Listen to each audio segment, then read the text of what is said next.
In today's machine learning video, we're going to be covering the Gradient Boosting Regressor. I'm going to go over some of the theory before we end up coding it with Python in a Jupyter Notebook with the help, of course, of Scikit-Learn. Promise you, you're going to learn a lot in this video. So first, we should talk a little bit about boosting. And boosting, essentially in machine learning, is when you're going to be combining multiple models together to have sort of a better result. Now, with the Gradient Boosting Regressor, we're going to be using something called a regression tree, which, if you know about classification problems, is very similar to a decision tree. So just like a very basic example, is it raining outside? Yes or no? If no, I'm going to go on a run. If yes, I may not go run outside, but I may look for a treadmill at a gym to run at. So at a very, very basic level. Now, here's how the Scikit-Learn documentation talks about a gradient boosting regressor, and I'm also going to simplify it down for you a little bit. It says in each stage, a regression tree is fit on the negative gradient of the given loss function. So essentially what this is saying is with the gradient boosting regressor, it's going to take a look at each regression tree, see its pitfalls, and then make a better model because of that. And one of the pitfalls from this is you may deal with overfitting, which is quite common. Now it's time to code. See you on my computer. All right, let's get started. Brand new Jupyter Notebook. First thing I'm going to go over here is going to say from sklearn, and then we're going to import in datasets. So this is how we're going to grab our data for this specific video. I've used Seaborn in the past. Now it's time for a few different videos with sklearn datasets. Now I looked for different regression datasets, and one of them that came up was diabetes. So what we're going to do is diabetes over here, DIBETES equals data sets dot load, and then we'll just put diabetes over here again. A little bit different than how we did it with Seaborn, and just to show you specifically why. With sklearn, essentially you have your data and then you also have your target, which makes it easy for your X and Y, but it's not set up as a data frame with pandas. We actually have to manipulate it a little bit. But I'm not going to do that in this specific video. I'll just want to show you really quick how you can see both the target and also the data, also known as features. So all you have to do is put your data set in here and do .data. And here we have an array, right? So this is going to be essentially all of our features. And then over here, if we go, instead of .data, we put on .target, right? So essentially we have all of these over here, one column specifically for our target. You can see how that is built out. So what we need to do now, since we have data and target, is assign them to X and Y. So should be super familiar with it, but all of our features should be under X, and then our target is going to be Y. And this does make it a little bit easier, but the readability side of things, I'd rather just have it as a data frame, at least initially. But either way, that is how we do this pretty quick. So now we have our X and Y. We can actually just go straight to train test split. So let's do that specifically. So let's bring that in. That's going to be from sklearn.model selection. So sklearn.model_selection. Import in train test split. All right, now we have our train test split. So now we can separate everything. So we have X train, we also have X test, then we have Y train and also Y test. And we're going to equal that to train test split. Like always, right? We're going to put our X and also our Y. We've set our test size, which I'm just going to do 0.2. And then also we have a random state. So random underscore state. And in this one, let's say it's 17. All right. So now we have our X train and also our X test, Y train, and Y test. So we're looking pretty good. Now we can bring in the gradient boosting regressor. So I'm just going to add a few new cells and let's get that going. So essentially all we have to do is import this in. Now it's going to be an ensemble. I talked a little bit about how it's based off of decision trees. So let's bring that in. So from sklearn the ensemble import gradient boosting regressor. Okay, now that is going to be built in over here, and let's initiate it. So I always just kind of do like the initials. So GBR equals, and then we'll put gradient boosting regressor like that. Okay, now we have to fit our data. So gbr.fit, we throw in our X train, and we also throw in our Y train on this side of things. And now our data is fit, perfecto. And now since we have our fit data, we should take a look at making a prediction. So I always just do ypred or ypredictions equals, and then you can just put gbr.predict, and then you throw in your X test. And for that, so that confuses a little people sometimes. Essentially what we're trying to do is have both a Y test and Y prediction. So when you do a machine learning model, you're going to have something like a train, test, and then you're going to have also your prediction. So a test versus prediction will essentially show how accurate your model is. So that's why we have our prediction over here. And now we can bring in a few different metrics. Now there's a lot that you can take a look at regressions. For this video series, I've been just kind of focusing on mean absolute error, mean squared error, and then also R2 score. But feel free to use whatever metrics that you like that work specifically with the regressions. So you can just grab that from sklearn.metrics. We're going to import in mean absolute error, mean squared error. Now, absolute and mean squared error, we want to get this as close to 0 as possible. This essentially takes a look at your predicted points and compares it to your actual. And then our R2 score, we want to have as close to 1 as possible. So we brought those in, and you technically don't need to bring in your R2 score, but I personally prefer to do that. Now let's just copy these 3 over here, and I'll show you why. Because you can save a lot of time. Well, not really a lot of time, but save some time. You can just put Y prediction like this, and you can put, or actually I always put Y test first. So Y test and Y prediction like this, right? So I'm just gonna copy this, copy, and shift enter on all these. So we have 49, which is pretty high. Obviously I don't have the X over here anymore. Or the Y over here anymore. Just put this over here just to see that range of values in Y. So essentially our Y values, like we have some in the 200s, even 300s, nothing really specifically low, but I mean, I see a 49 over there and a 48. So that is kind of a high value in general for our mean absolute error. Then our mean squared error, 3,774. And then our R2 score, which probably is going to be pretty low, right? 0.36. So again, we want close to 1 as possible with the R2 score. So we don't have the best fit technically with the gradient boosting regressor. Maybe, and if you want to work on this problem even farther, take a look a little bit more at the data set. But since we're taking a look just specifically at this algorithm, we're going to continue further on. And we are going to get a little bit more accurate score once we end up doing some hyperparameter tuning.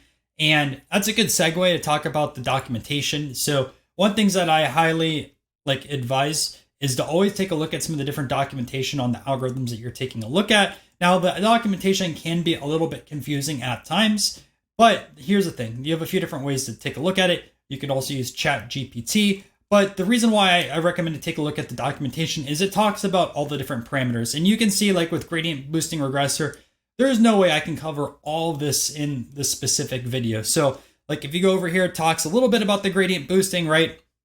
Parameters, you can optimize it for loss, right? You have your learning rate and estimators. So it talks about boosting stages over here, your criterion, your min samples split, right? Min samples leaf. And it's a science kind of optimizing hyperparameter tuning. Now, and that's with Scikit-Learn, right? There's a few other methods on hyperparameter tuning, which I'm going to explore later in the future. But essentially with everything over here, this is what's going on with that. So I'm going to show you guys a few different parameters and how you would initiate a parameter grid for hyperparameter tuning through Scikit. But again, do your own research with some of these. Some models are very basic and only have like 1 or 2, but others like gradient boosting, there is a ton. So all I like doing is calling it param grid like this. We're going to equal, and I'll show you the ones that we're going to take a look at. So the first thing we're going to take a look at is n estimators, right? And then what I also do when I try to research stuff for like hyperparameter tuning, one of the things I recommend is you put your default in the parameter grid. It's default for a reason, right?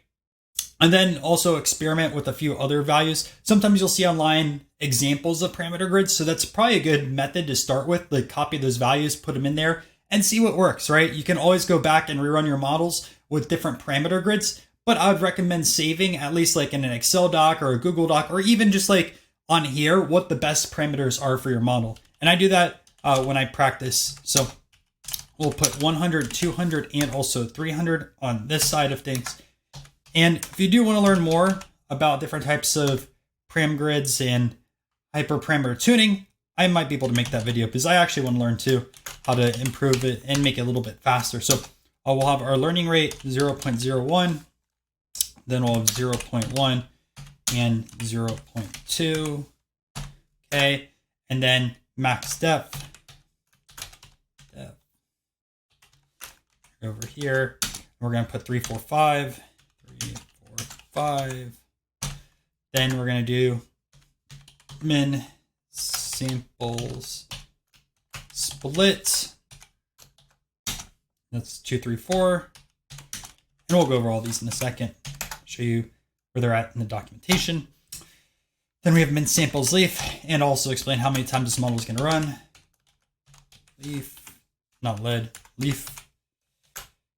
That's 1, 2, 3. 1, 2, 3. And lastly, we're going to do our criterion, which I'm just going to put 1 in here, criterion. And we're going to say it's MSE. All right. So we have our param grid. So here we go. So like, let's say, for example, you want to learn a little bit more about n estimators. Just go over here, Control F, and estimators, right? So our default right here, it shows you that's going to be 100. It says also right here, it's an integer default 100. The number of boosting stages, right? We covered that. Right, if you want to go to learning rate, which I believe should be like right above. Yeah, learning rate shrinks the contribution of each tree by learning rate. There's a trade-off between learning rate and estimators, right? So now you know when you're tuning, right, these two are going to impact each other specifically. Then you go over here to max depth, right? So let's take a look at that. Oops. So max depth, right, default is 3. We have 3 over here. Again, just go down over here. Maximum depth of individual regression estimators, right, tells you even more. So again, feel free to do that specific research when you're going to be doing some tuning. I highly suggest that. So we already shift entered this. So this is already run. You can see line 18 and let's keep going. So I'm going to do a grid search on here. So we can just do from sklearn.model selection, import in GridSearchCV. Okay. And now I do have an error on here from why is my error? Because I put a capital S. So there we go. Now we have that over here. And then just GBR CV. I always just put CV underscore CV anytime I'm doing a grid search. Just something that I've done in the past. And then essentially what we're going to do is grid search CV. Then we're going to want to put our specific model in here, which in this case is going to be GBR. Then we're going to put our param grid. So param grid just like that. Up next, you need to talk about our cross-validation, our CV value. I'm going to put a low CV value. I'm only going to put 3 in here.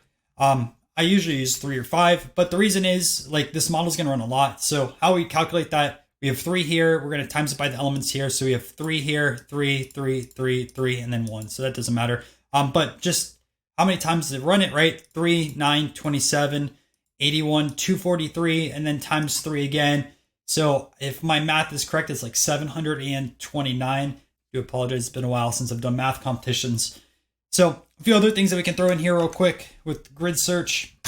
We can do n jobs equals -1. And then also what I recommend is doing a scoring. Again, all the documentation is online for scoring. There's a bunch of different metrics that you can take a look at. One of the most common ones that I use can be negative mean squared error. So I'm just going to put this in over here, right? Negative mean squared error, just like that. And right, we try to optimize for the mean squared error. This is one of the 3 metrics that I took a look at. So it's kind of nice on that side of things. So now we have that over here. That runs fast, right? But once you fit your data, it's going to take forever. So we're going to go here .fit. I'm going to put in here X train, and I'm also going to put Y train. I'm going to really quick create a few new lines. I'm going to shift and enter. This is going to run, but it's going to take a little bit. So we'll fast forward and when this is completed. Hey, and before you actually run it, I made a small mistake. Your criterion in here should be Friedman MSE. And you can actually grab this over here. It talks about this, and this is the default. So I guess it doesn't even really matter too much, but you can just put that in here like this and it will run properly. Or you can just remove it from here and it'll work correctly as well. but just want to let you know before you do run this in why you would have an error. All right, so it finished. Now let's do a few other minor things. So like earlier we did our Y prediction. Let's do the same thing. We can just copy that over here. And then instead of GBR, we'll do GBR_CV.predict. And again, what we can also do is just copy these three metrics over here: mean absolute error, mean squared error, and also our R2 score. So I just want to put all of these over here specifically, right? So you can see already we had a 47 and earlier we had 49. So we did see a little bit of improvement, 3297 and compared to 3774, which is a pretty big jump, and 36 over here to 44, I should say 0.44, which is again a big jump with our R2 score. Although this R2 score is still pretty bad. So we would want to take a look over here on our diabetes data set, maybe drop some specific columns or do some feature engineering if we wanted to increase that score. We could still do some more hyperparameter tuning and possibly get that a little bit higher. But initially, like the data that is going to be put into your model matters even more. So there we go on that side of things. And one last thing I want to send you guys off on. Let's take a look at the best parameters on here. So GBR_CV.best params like this. And here we go, right? So Friedman MSE, learning rate is 0.01, max depth 3, min samples 3, and n estimator is 300. So like if I go back over here, right, our n estimator, we had 300. That was the best. Maybe we increase this on the next one to like 500 or 1,000, right? And see what improves best over there, right? Our learning rate 0.01, which is our lowest over here. Maybe we lower our learning rate even more. Max depth, right? 3, maybe we make this a 2. Min samples, like again, play with the different data that you have in here in your parameter grid and try to get a better score overall. Hey, hope you found some value in this video and you learned something new. If you did, make sure to subscribe to the channel. It's 100% for free, but it does allow the YouTube algorithm to share this video with other people out there. And I'd really appreciate it because I'm uploading about 3 data science videos every single week, as well as 1 project as I transition from a data analyst to a data scientist. Now, if you want to watch even more machine learning videos, I have a full playlist right over here, and you should continue to watch over there.